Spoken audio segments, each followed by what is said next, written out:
We're going to try our best to try and make it by 1 o'clock, around about 1, mainly because we've got another session after that. But just quickly to introduce the panel, I'm Stan Garron from the Urban Real Estate Research Unit. This, to my left here, is Francois Virilli, Associate Professional, it says, but it means Associate Professor, University of Cape Town. He's also head of the URERU organization. Nick Langford across to my left, who is country head of Rendeavour, not in Nigeria, but in Kenya. We've got a couple of typos on the screen. And then we've got Daniel Block, who's over there. He actually works for a company in Ghana called Sesson. And it also says he's co-founder and COO of the USA on the slide. I always imagine a bigger guy, you know, someone with red hair, a big chap.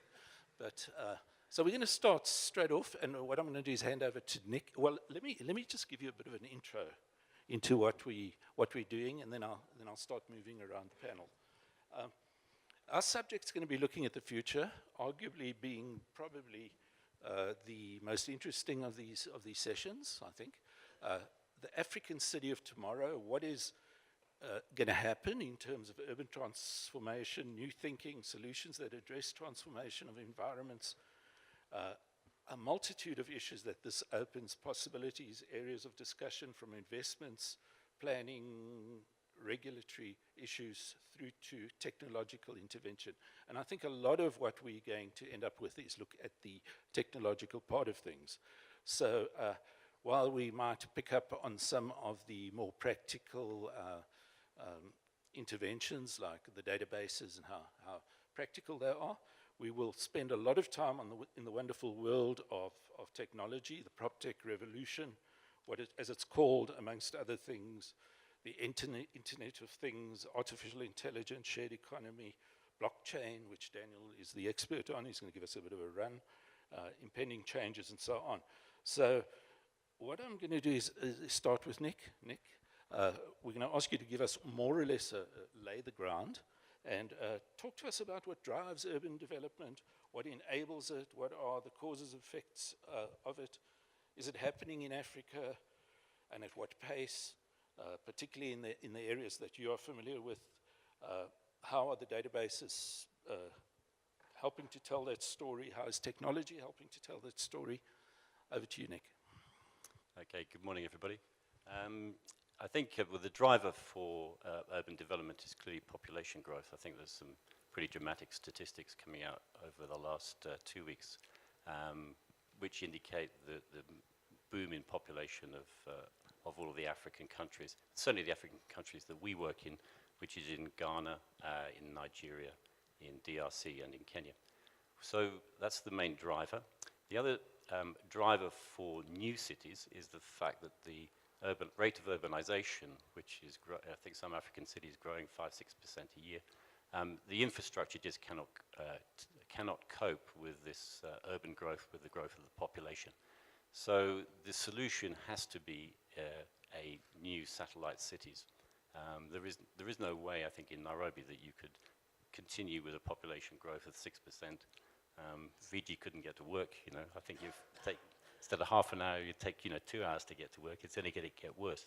So, we will develop new cities. I think satellite cities will become the norm in all of the major urban centers in Africa. So, if you take Nairobi, there are 3 satellite cities that are being planned. One is Tatu City, which is our project. There's Northlands and there's Konza. Konza being a government project, Northlands also being a private developer. So but there's, I think, absolutely plenty of scope. So we build a city for 150,000 people. The population of Nairobi is going to grow from currently 4 million to 6 million. You know, we're only tapping a small fraction of the development growth. So what do you do when you plan a city? The most important thing is to sort out the ownership issue, planning issues, and the infrastructure. And then you've got to start thinking about what people want. I think there's a mismatch sometimes between what we as investors want and what people want. And actually the future growth of cities will change people's perception. If you look at what's happened in the last 10 years in terms of technology, and then you try to forecast what is going to happen in the next 5 or 10 years, because that's when cities are going to be built that are under planning now. What is there actually going to be? You know, what is life going to be like? It's going to be very different from what it is today.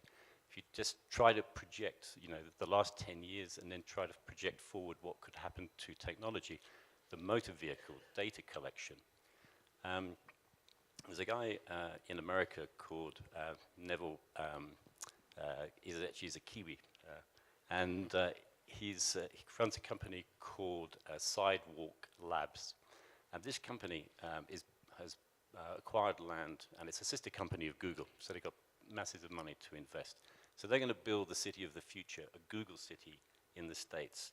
And what he says is that what you need, you've got to future-proof it. You've got to future-proof the car. So you don't need filling stations. You're going to have places to plug into your electric car. There is going to be car sharing, so there won't be the number of car spaces. You don't need parking, which again is one of those factors which is a problem because investors or tenants think they want a lot of car spaces, but maybe in 5 years' time you don't need the car spaces. So how do you future-proof that? You're going to have robots that will deliver products around your city. There will be obviously the live, work and play environment so that you don't need to travel into the center of Nairobi because you'll be able to live, work and play in the same city. You're going to have security issues, something that you've got to future-proof into your new city. But the most important thing is to future-proof the flexibility in the future of the technology change. What is happening? You know, what is going to be the city? What is it going to be like in 10 years' time? Nick, there's a lot more we're going to ask you as we go through. But I think at this point I'm going to give over to Francois. But before I do that, just a sec, I just want to warn you, everyone, that after Francois' introduction, we're going to flip the methodology here. We're going to ask you guys on both sides what you want to know about the subject of technology, of cities of the future, and let us try and address the questions that you have, the challenges that you might have, and really wondering about what's it going to look like, what is happening, and how far is Africa from that. So over to Francois. Good, thank you. I'm afraid as a lecturer I can't talk sitting down. It's just one of those things that is completely beyond me. So I am going to stand up. Let me just share with you a journey that I've taken over the last about a year and a half. A year and a half I was sitting at Oxford and with some very bright students and people, techies, and this person stood up and said, you know what? The future of the estate agent is the same future as the travel agent. There is no future. And we're being polite at the moment because they are our friends. But the person said the quicker we stop courses, anything to do with it, it's a dead-end career in the next 10 years. Now, I walked away from that thinking I better start thinking about things. And which I subsequently did and started doing some work around the first, second, third, and fourth revolutions around us. The first revolution was when we came out of the agrarian economy. We had steam, we had water. We then moved into the second revolution, which was the combustion engine, manufacturing, cities around coal mines and steel and so forth. We then moved into the third revolution, which is the digitization, pretty much stuff that we're dealing with at the moment.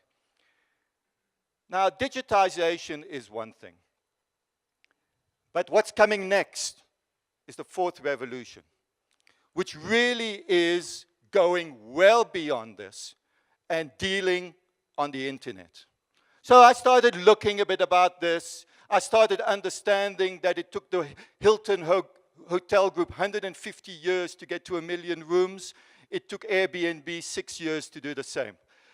And Airbnb is in more countries at the moment and has a capitalization of $30 billion US, which is more than the Hilton Group and I think Intercontinental put together at the moment. big business. So we suddenly have a world where we have a hotel platform without hotels. We have a taxi service without taxis. And what will come our way, I think, in the near future is a real estate company without real estate, without owning real estate. So I think we're entering into a world where in the fourth industrial revolution, at the moment, I want to transfer money. I go to a bank, and by chance, that bank has correspondence banking with some other banks. Well, the techies are saying, we don't need that anymore, thank you very much. I want to be able to send like an email money from me to you, forget the bank in between. Now, we don't need that. But of course, to do that, you need a highly trustworthy internet system. What the world is building at the moment is a system of trust and verification. And within the next 10 years, we will be able to trade on the internet with, to be honest, greater security than what I'm trading between me and my bank and anybody who can steal my money in between. And that's the changing world that we're dealing with. We're in a city at the moment where we need to find a balance between data, the physical world, and biology. Where it becomes interesting is that Airbnb did not build, or no one built, 1 million rooms. But what Airbnb did is it brought the real estate game, the space floating around the market in people's homes, and brought that to the market. It allowed small players to get into the market. And I think what we're going to start seeing, somebody said, oh, but the robots don't work in, or as we call them in South Africa, we call them robots. When I first came in this country, I never understood that. You know, I was here 24 hours, but you turn left at the first robot. I said, what are you guys talking about? And then I got even scared, more scared when somebody said in a restaurant, you eat monkey gland here, sauce. And I thought, what's, you know, and then I knew I was in a different country. But anyway, that's not beside the point. But my estimate is that in many cities in the world, the traffic light won't exist. The car won't need the traffic light. We won't need cities with traffic lights.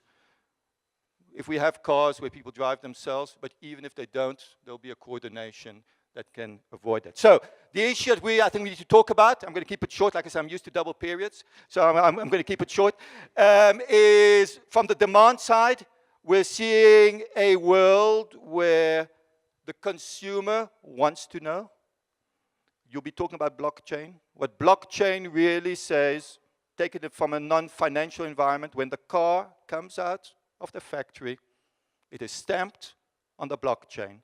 Every owner after that of that car enters the ledger. Every service on the car goes into the ledger. You buy that car, you will know exactly who has owned that car, what has happened to that car. You're not second guessing your second car dealer with kilometers and who could have owned it, maybe not. In real estate, it's the same. You'll be talking much more about that.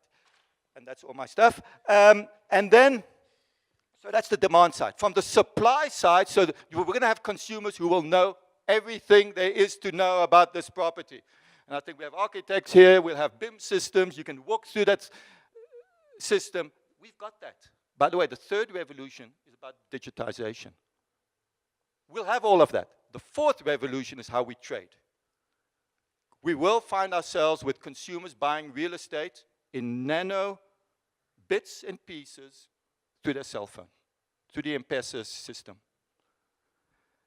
We will reduce transaction costs, all the costs that presently exist. In Sweden, they've got rid of the title deeds system. It's now on the blockchain. In other words, every property is stamped, exists. You, with smart transactions, you cannot, until you got finance, that record cannot go in.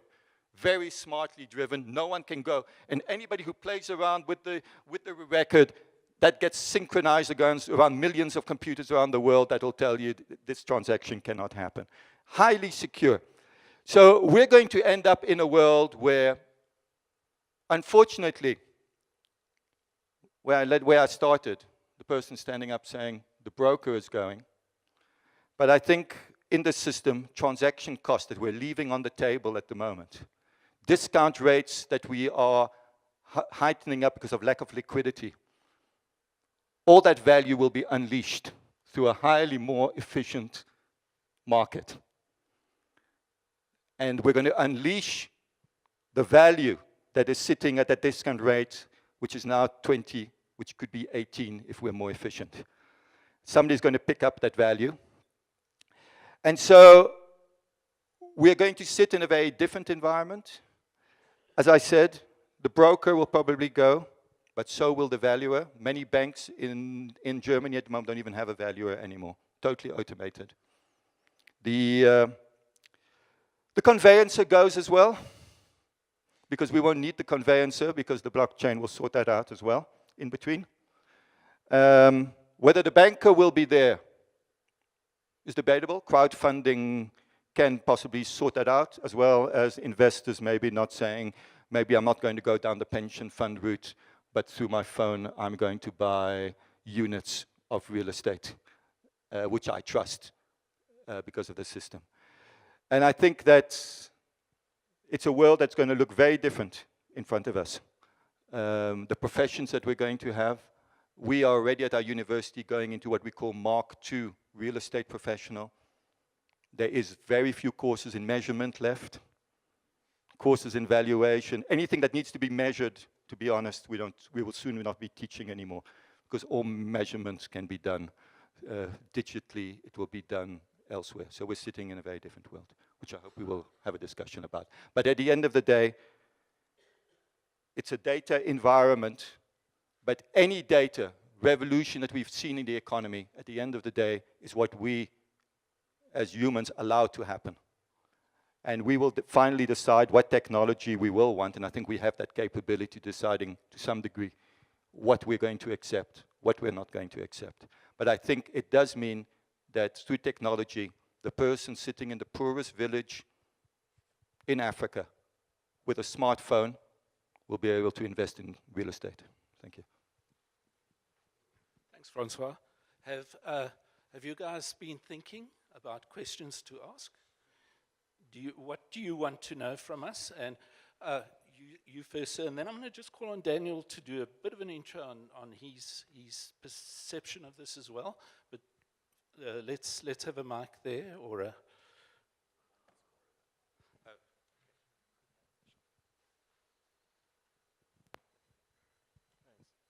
I'm Matt Jones from the Grit Group, and I don't want to follow that with injecting any pessimism into the conversation, but I do want to talk about some of the things that we also know are coming to this continent, which, if I remember the stats correctly, by 2050, Europe will have 17 million fewer less people. North America will have about 30 million more people. Asia will have about 700 million more people, and this continent will have 1.3 billion more people. That's great for us, who make spaces for people to use. But that's also a big challenge, isn't it? Coming online that quickly. Where are those people going to go? The spaces that people, the acreage people need to grow food is already being plowed under for suburban development. You see that in Kenya, where the coffee production has declined significantly because an acre of coffee north of Nairobi is worth much more as housing now. So I'd love to hear some comments along those things that are coming and how we're addressing those as well.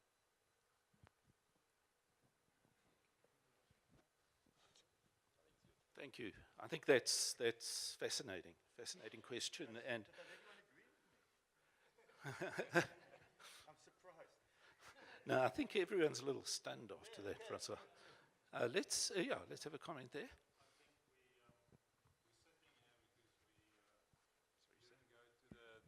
The retail one next door, because we acknowledge that there's a change coming, and we'd like to hear what your opinions are. I think that the challenge raised about feeding growing populations, there's a lot of technology now coming to the fore, where with LEDs and vertical food production within city centers can address that. I think infrastructure I would have liked in the previous talkers just to have mentioned that perfectly agree that infrastructure has a big part to play, but certainly with you know, cellular technology and fiber technology, all of that is also overcomable. So there's talk panels in the world, as you know. Ex-South African Elon Musk serves in his little bit of time on a panel regarding to advise machine learning, how it's going to impact and AI impact jobs, etc. So I think there's certainly going to be an impact. We all like your thoughts on what you think is going to happen. So we're noting these. Thank you. Len, MLC Botswana. It's nice to say there will be a guy having a cell phone in a rural town somewhere in Africa. He will have a cell phone if he's got a job. Probably his job will be done by a robot or something. How do you and the guys in your position, seeing all these things, teach people like me, whose job will probably not exist in 10 years' time, but the guy who's 10 or 20 years younger than me, must he requalify himself? How does the guys who the futurists, how do you not only tell us what's going to change, but how must we adapt to still be able to survive in an environment like that? I think it's our responsibility to humanity. Just going to ask Daniel if you just say a few words in terms of his perspective. Yeah, Quickly. definitely. You know, I think there's a lot of issues that technology can solve, but of course there's a lot that you know, there needs to be groundwork, education, access to phones before people can make these transactions and such. And I think on the food aspect, like, you know, every industry is being innovated by tech. So agri-tech is growing very fast. You can grow food at a, you know, much greater and faster pace than before. And then I think there's going to need to be a switch in, you know, what people want to do, you know, professionally. Is the retail sector really going to grow, or do we need to start training people, you know, more in computer science, more in development? You know, even in the blockchain space, you see that in the past 6 months, $2 billion have been raised via blockchain crowdfunding campaigns. So this is like, you know, a huge new source of money away from private equity, away from VC funding that could find its way to the continent. So I think, you know, you see Google, Facebook are all coming out with, you know, development and computer science schools throughout the continent. A lot of the banks, Barclays, Standard Bank, have now like innovation hubs, innovation centers.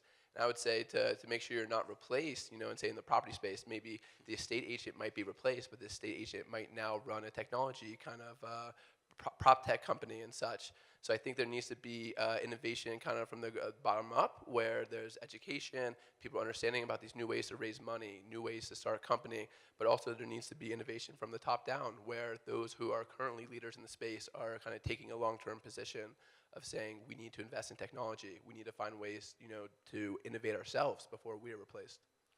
Thank you. Thanks. Just a question from me, if you want to make a note of it quickly, is where are we on the spectrum of this development? I mean, are we here, and is it going to happen there, or is it a lot closer than we think? Was there a question here? Actually, my question's related to exactly what you're saying now. For me, one of the biggest forces in the world is inertia, and African leaders use it in bucket loads. And it's amazing how they defy, for decades, trends that have happened in other parts of the world. So the discussion next door is investable retail assets. Here we're talking, you know, overcoming that, leapfrogging. So the question is, that guy in the village that can invest on his cell phone through M-Pesa, when does he start buying Amazon shares instead of retail or property REITs? Because I think there's 30 to 50 years gap between the conversation next door and here.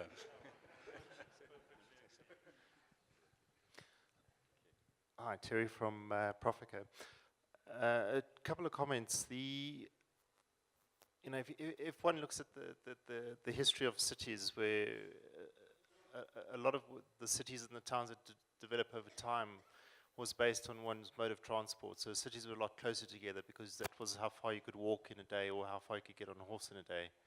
And today you've got, as an example, Johannesburg down to Cape Town is a route, is a distance you can travel in a day. So almost anything in between is almost irrelevant. And what one's starting to see is that there's a migration from these smaller cities into the bigger cities.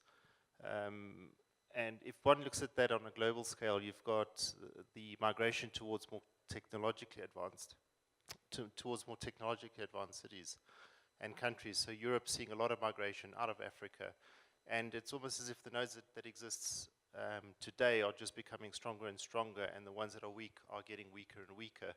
And two other comments. I read a book recently that looked at the unlocking of land title doesn't necessarily lead to wealth creation. And if you take M-Pesa as a technology that exists in Kenya, how the fact that one can transact on a cell phone, how does that actually really impact on the growth of the middle classes? Thank you. I think we've got quite a list, so let's start with that, and we'll take some more later. So, Nick, you go. Just like to comment on those couple of observations. So, okay, somebody mentioned about the population trend. So Africa is growing, and and Asia is growing, but Europe and America are staying the same or reducing population. So that gives us amazing opportunity in Africa because we have to build new cities here. We have to have urbanization for the future populations. So we have to make this huge leap. We don't want to replicate. If we replicate what has already been built, I believe that we will make a mess and we will just have the same problems. So I'm a very fortunate person as an individual to be able to work on the platform of Endeavour to actually produce new cities. And I find it's a bit like bringing up children. There's no right way to do it. There's plenty of wrong ways. And you've really got to look ahead. And so we're about to start our feasibility study for our city centre. And there's a lot of people that say, well, build a shopping centre, build some offices. And this is not going to work, in my view. It's got to take into account all these technology changes. So you take car parking. Retailing will change. Retailing, it already has changed. You've got to look around the shopping centre here in Sandton. You look at some of the shopping centres in Nairobi. There aren't enough shoppers. People don't shop anymore. You don't do your fashion retailing going to a shopping centre. You do your fashion retailing online, or you may go to the shop, have a window shop. People in Nairobi are paying 50% more than Dubai. So most of the people who are shopping go to Dubai. Do your shopping once a year. You've got to create spaces that people want to be in. I think, is actually the challenge. If we create spaces that people want to go to because they're beautiful, because they are interesting, because everybody else hangs out there. People, we're social animals. We actually like to be with other people, and we like to be with other people in very nice environments. So we want to be able to walk to work. You want to be able to walk to your home. You want to walk to the gym, go to the pub, all within walking or cycling distance. So to go back to the job opportunities, we in Africa, yes, we're going to get rid of the estate agent, but we've got this massive opportunity to all become players in the cities of the future. I think the wise words of someone said that we don't sell space anymore. We sell experience. And Francois. Absolutely. I think that, and it touches on the point that, and I'm seeing it more and more in Europe anyway, you don't sell GLA anymore. You don't sell space. In the real estate sector, you sell the experience. And, people often talk of the millennials. I face them every single day at UCT. In the classroom, they'll get pizzas delivered to the classroom when they're hungry, which doesn't go down very well with me, although I get half the pizza. But the issue is that the millennials want to be connected online and offline. They want both of them to work. They want to be online, but when they're not online, they want to be connected offline. There's a hotel in Amsterdam where they say, join us and we will introduce you instantly into a community. That's what you sell. I'm introducing you, and I love the hotel because it had, always you have hotel things with do not disturb. They had, on the flip side, please disturb me. And I thought, this is different. This is not people behind closed doors who don't want to meet each other and leave me alone. This is people, I want to talk to you. I want to engage with you. And I think that's the difference. So, the issue that we've spoken about infrastructure, the point that I made up front is that our challenge is data, the physical world, in other words, the ability of Airbnb to bring bricks and mortar to the market. That's bricks and mortar. These are rooms being brought to the market. This is not just in the digital world. And the biological component. And I think when we talk of food, when we talk of the enormous technologies that we are seeing in the food production capabilities that we have, urban farming, the way we use land, I think those have an important. The point was made about education. You know, very quickly, my daughter has just moved to the United States. She went to a school. She's an English teacher, and she said, I'd like to teach English. They came back to say, we don't have a job for you, unfortunately. They called her a week later and said, we want you to teach international history. She said, I'm an English teacher. They said, you haven't understood this. Everything you need to know on international history, you'll find on the internet. What we need is an educator. We don't need content specialists teaching anymore. The content is not what you've got in your head, and you'll never have enough in your head. We need somebody who's going to bring these kids to the internet, engage with them, and ensure that they engage with the content and walk out. And they said, if you want to teach international history through literature, go and do it, if that's what you know. In other words, the way, and we, like I said, we're sitting with Mark II students at the moment. Our focus is less on content, but where we as human beings have a future is that we still have to be there to resolve problems. Solution-driven people. People who can find solution. Stan and I, just to say, where is work going to be? About a month ago, we have this enormous spreadsheet that we're working on. Complicated. That thing is being done by somebody, I don't know his name, I don't know who he is, in Bangalore at the moment.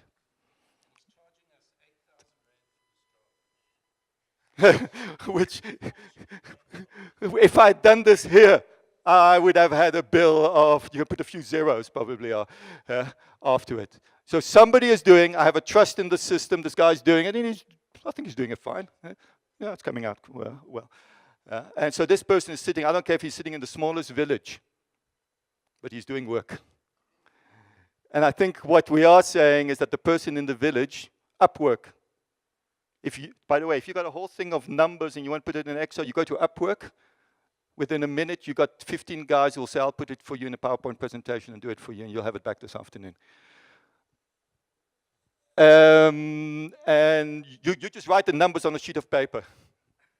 Scan it, send it off. But it also means, what do our organizations start looking like?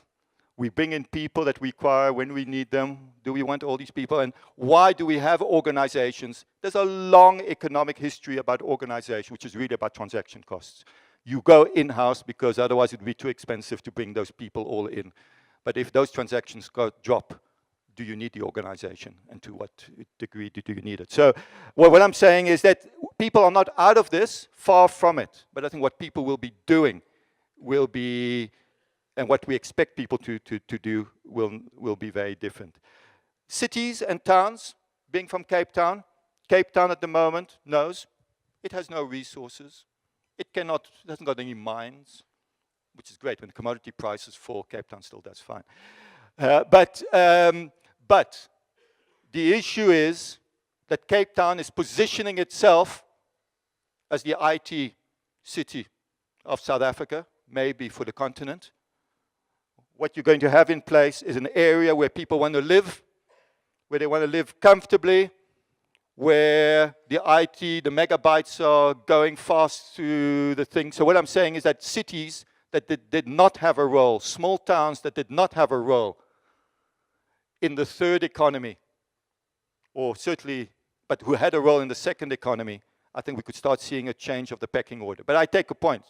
Consolidation around big cities in the world. But I think our challenge is that what cities are going to win, where I think we'll probably see something around different. I don't know if I've answered everything.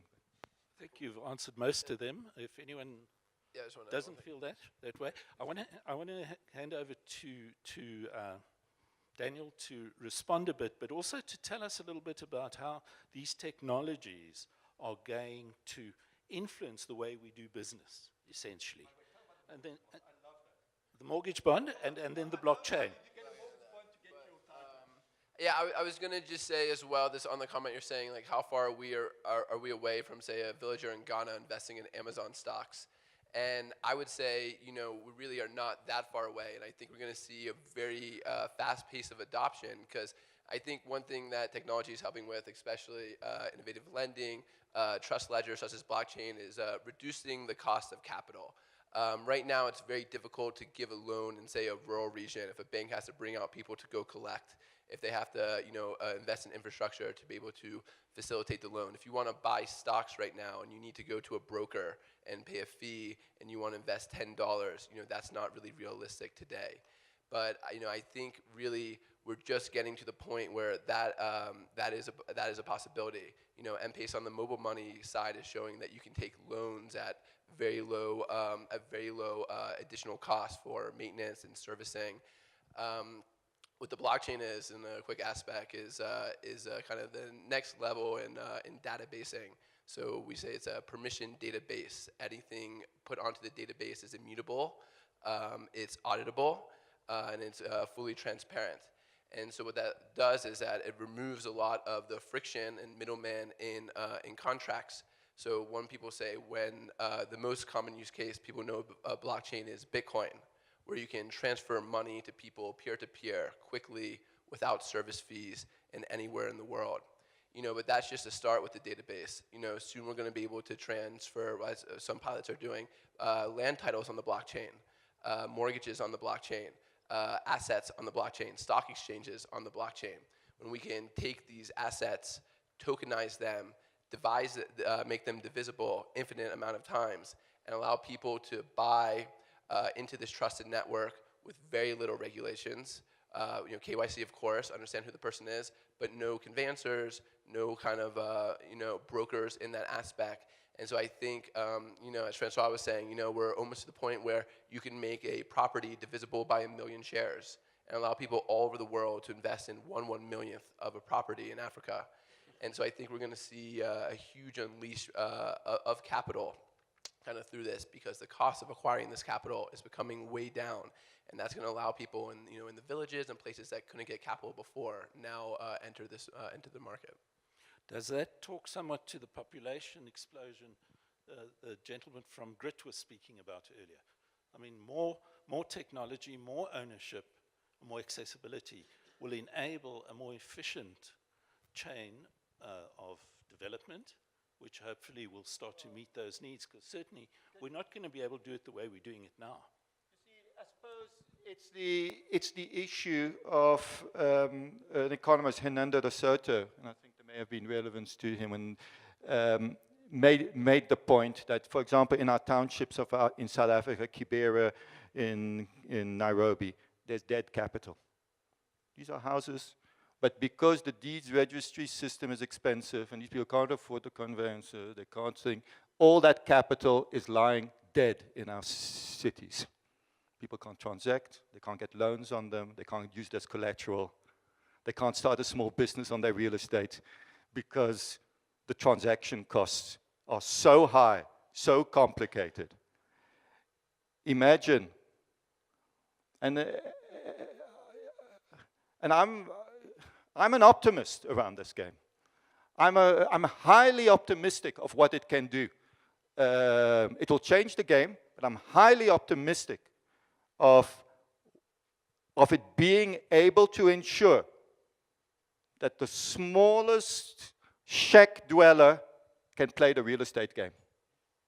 We're denying millions and millions of people the real estate game on this continent because of the way we handle markets at the moment and what is required. And I think that is an enormous hope for the continent. Thanks, Francois. It's about inefficiency. Sir, you wanted to? Yeah, I have a slight counter argument I'd like to make. I think if you look at technology as somehow saving mankind, I think we're being short-sighted. Obviously, technology will make society more efficient, but the biggest challenge mankind has is overpopulation. It's an existing problem right now. It's why we have global warming, because we tremendous demand on energy given the population and the rate it's growing. It's going to become worse so. And then you have waste, all the waste we create.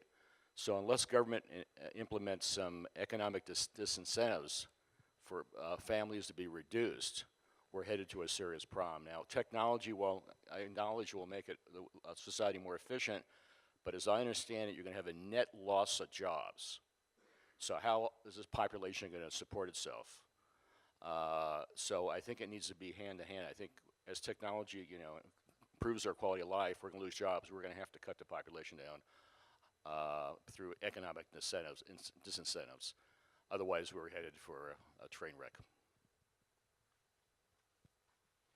Good point. You want to reply to that? You happy to reply? I'm not sure I can. I mean, I agree with the point. It's absolutely a very good point. I think there's a. I think it's an argument we've. No, sorry. No, it's just going to add. The thing is, it's added to that actually is employment, and they're both, or lack of employment possibilities for everybody who's on the planet. So I think those two are both factors that we need to address in society in Africa, but and they are linked together. I think that when the first paper book came out, they thought that technology was the worst thing that could be happening to mankind, that we'd all have knowledge, and I think over the years we've always felt that technology is the doom scenario. I would take a view that the problem in Africa is not that we have too many people, but we have too many people without human capital. The only thing many people in Africa can sell is their labor. If we, through technology, can bring education, online education, across this continent, and develop people to the technologies that we have, I think that we can reach. Now, we can have long discussions about where those jobs are going to be, how those jobs are going to work, and there are ways of I just look, and again, it's the physical world, but I was in Uganda looking at the bodas, motorbike guys, and the development that has happened there. And now you might say that's a motorbike, but very soon I'm hearing that there's going to be like a Uber for motorbikes, where you need a motorbike, the boda comes your way. And they now have actually in Kampala a sophisticated boda motorbike, which gives you some sort of security that you'll make it, a sort of thing. But what I'm saying is that look what opportunities Airbnb has created for many families. The number of people cleaning those flats every day, the things. And I'm not saying, so what I'm saying is before we say we have too many people, let's maybe accept that we don't have an economic system at the moment that allows these people to build human capital and to engage with the economy. I think the problem is that the economy we have at the moment makes it very difficult for those people to engage. Thanks, Francois. I think we've got about 5 minutes left, and we've got quite a few questions. So we'll try and do 1, 2, 3, 4. And we'll 5. Okay, go for it. You, sir. Just a quick comment and then a question for Daniel.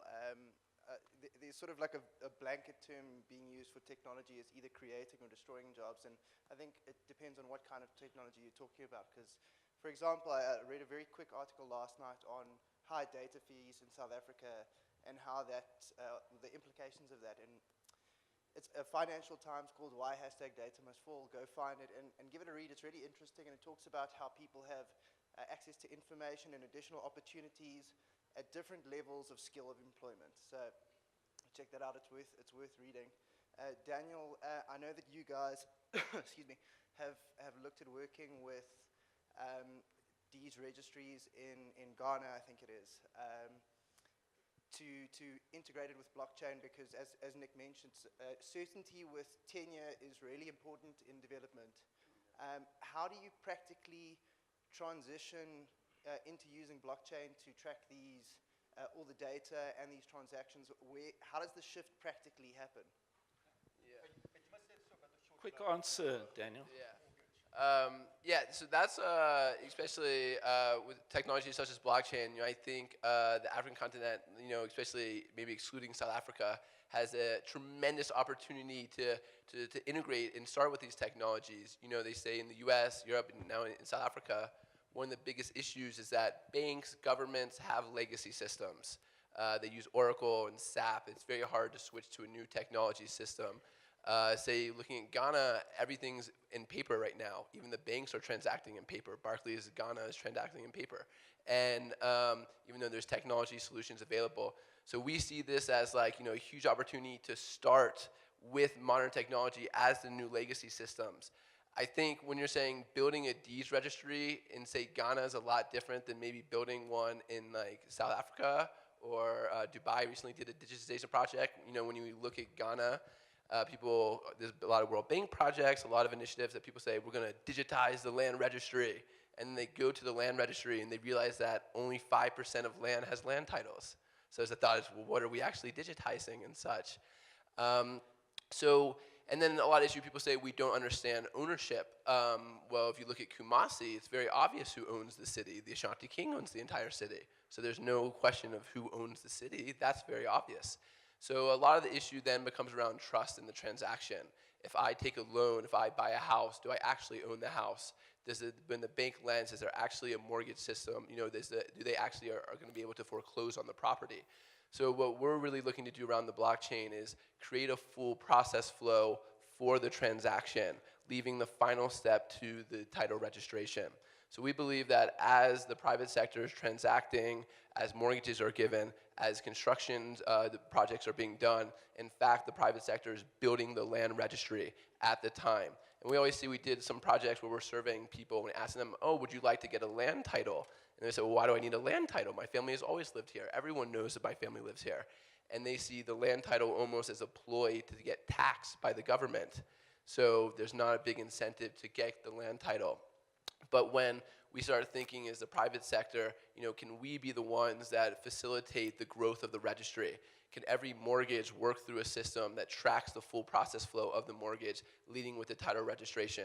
Everyone who's doing construction projects, can they record and automate their process flow to show how the land was acquired, when it was acquired, who signed on it, who was paid and by how much? And then through the private sector and through the tracking of the transactions, we can actually build the registry. Because digitizing a registry that doesn't exist is kind of not really a reasonable solution. Thank you. I feel like the guy at the restaurant standing at the door and the tables are all taken and you're standing waiting, making people feel guilty. But I've been told by the organizers we've got 5 minutes, so we're going to have to wrap up. But I think the main thing is we probably need a whole day's conference or 2-day conference on this subject, because, your point was, it all hangs together. But I'm going to just put 2 more questions. You, sir, have got the mic. And I think there was one other at this end, and then we'll wrap it up. There we go. Thanks. Just looking at Bitcoin, currently it's quite an unregulated market, and I think that's maybe why it's gained so much traction. Do you think that if the government tries to regulate Bitcoin, or, at the moment you can exchange money without, the government or the state knowing whose hands are interchanging between states, do you not think government regulation in terms of taxation as well will have a big impact on Bitcoin, obviously, which is a bit separate to blockchain, but yeah. Nick, do you want to take that one? Francois? All right, go for it.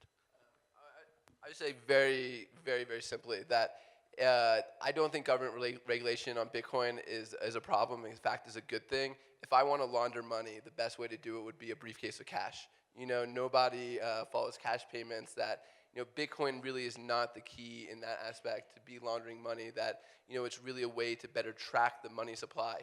And, you know, there's been conversations through the conference that have been around how do we get money out of certain countries, how do we, you know, transact, you know, in places where there's not liquidity in cash. You know, I think the government's stepping in, regulating Bitcoin, setting up exchanges, creating capital controls on Bitcoins and cryptocurrencies, in fact, will really increase liquidity, increase transaction volume, and in fact, increase the price as well. So I think the Zimbabwean central bank recently regulated the first Bitcoin exchange in Zimbabwe, and I think that's good for Bitcoin, that's good for the community, and that's good for you know, those transacting with it. And I think the governments should require KYC, should require, you know, more into that. So moving kind of this from a unregulated currency to something that has, you know, true value and is easily, you know, liquid in all markets. Thank you, Daniel. Quick one. Yeah, look, you've got two people in the world. You have what they call in the United States, what they call them the crypto-anarchists. The crypto-anarchists say government is out of this. There is no reason why government should have reserve banks, why government should control our money supply. It's get the government out of business, out of money supply. No need for all of this. That's the one extreme. And then the other extreme is exactly what we're saying, the more practical are saying the only way we can get Bitcoin actually going. Do yourself a favor, if you're on Netflix, there's one of the movies on called Bitcoin. You'll follow the characters there like you can't believe, and you'll understand what is behind it. So I think it's happening somewhere in between at the moment. If I can just say where my story started, the student stood up the other day and said, "Prof, you haven't understood a thing out of this. Because do you know that on Second Life, on the virtual world, a property was sold for $80,000 US. The property doesn't exist in the bricks and mortar world at all. It's in the virtual world. Last year, $850 million US was sold by gamers in the property game. These are shopping centers you walk through. Welcome to my shop. Buy from me here. Shopping centers are being sold that don't even exist in the bricks and mortar world. Incredible. My question is also on Bitcoin and it's been partly answered now. I just want to know, as a cryptocurrency that's non-regulated, and how volatile is the currency from a value perspective? Can we wake up tomorrow and have a zero value on Bitcoin? Yeah, I think it's like a much bigger conversation of what drives value in Bitcoin, but a lot of it is based around transaction. At this point, transaction volume is so high, higher than PayPal, that I think you're going to see very unlikely. But what I think you're going to see more than Bitcoin, you'll see a few countries. South Africa actually did a pilot with this, and I think you're going to see more and more happen in the future, will be central bank-led cryptocurrencies. South Africa did a pilot of a digital RAN on the blockchain. And so I think that, kind of with your question, I think that it's less likely that governments are going to really embrace Bitcoin because there's an issue of them controlling their own money supply, being able to, you know, to set the rules with their own money. And I think you're going to see, you know, more likely is central banks releasing their own type of Bitcoin. So a digital RAN on the blockchain, like a BitRAN. And the government will be able to increase and decrease money supply, just as they do currently. But again, the key aspects of the blockchain is that every transaction is immutable, it's transparent, and it's digitally time-stamped. So I think more likely you're going to see more of a quasi-system, not governments embracing Bitcoin, but in fact using the technology to launch their own systems. So imagine a banknote Developing where system. you have everyone's name on it who's ever had that banknote in their pocket. Incredible. Anyway, yeah, sorry. You will know exactly where that money has come from, who it went to. Every person is on the ledger on that banknote. Good. Now on that note, I think let's close down. Thank you, everyone. I think let's give a hand first to yourselves. Let's give everyone a hand. And then just a special hand for the panel, Nick, Francois, and Daniel. Thank you. Thanks for coming. Sorry, I was making everyone.